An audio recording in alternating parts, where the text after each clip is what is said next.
कितनी महिमा है कथा की। हरि अनंत हरि कथा अनंता। अनंत तो भगवान है, पर कथा तो उनसे भी कई गुनी अनंत है। देवताओं को भगवान कई बार मिले हैं, पर कथा नहीं मिली देवताओं को।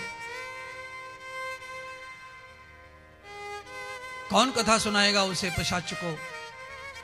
तो हमारे श्री नारद जी की तरह एक और संत हुए जिनका नाम है तंबुरु, जिनका शीश मुख घोड़े का था, शरीर मनुष्य का था। वो भी नारद जी की तरह भगवान शिव के गीत गाते थे। जैसे नारद नारायण का कथा सुनाते हैं, वैसे ही तंबुरु जो है वो शिव कथा सुनाया करते थे बीणा से। भगवान शंकर ने तंबुरु जी को आज्ञा की।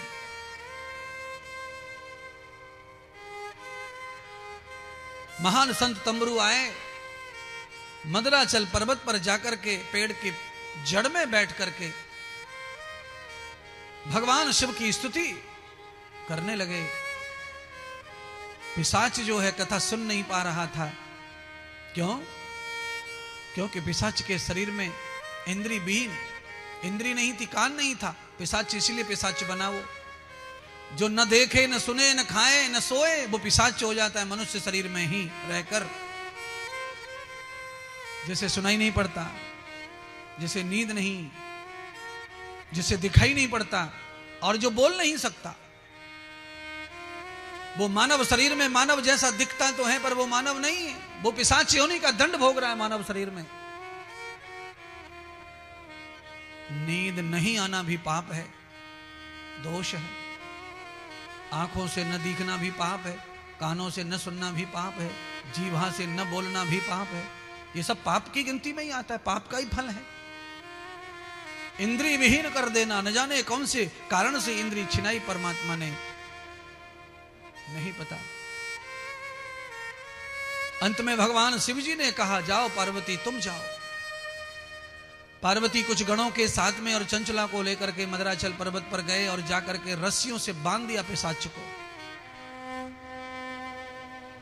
जैसे भागवत में धुंधकारी को बांध दिया था बांस की लकड़ी से, ऐसे ही बांध दिया उसे भी। और बांधने का मतलब ये नहीं है, बांधने का मतलब है संकल्प से। संकल्प करा दिया और ये संकल्प कर दिया कि तुमको 7 दिन लगातार इसी आसन पर बैठकर ऐसे ऐसे कथा श्रवण करनी है, यह खाना है, इतना सोना है, यहां सोना है, ऐसा बोलना है, ऐसे मंत्र जपना है। ये संकल्प है, ये बंधन है। और मैं कहता हूं कि कथा में जो बंध कर कथा सुनता है, बंध कर,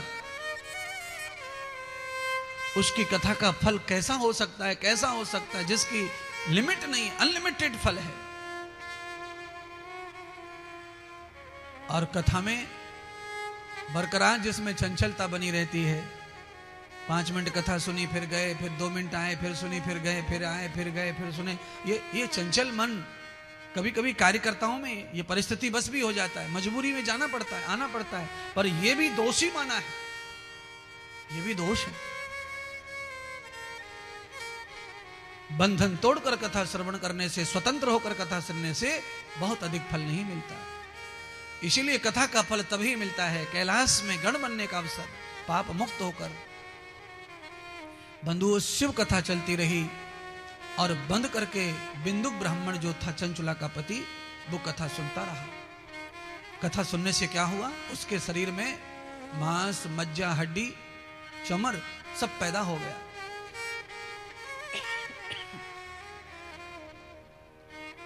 उसके शरीर में पूरे में सौंदर्य पैदा हो गया, चर्म आ गया, मांस आ गया, मसल्स आ गए, इंद्रियां प्रकट होने लगी, नेत्र प्रकट हो गए। यानी कि वो पहले से भी अत्यधिक सुंदर बन करके तुरंत मानव योनि में आ गया और उसकी रस्सियां खोल दी गई।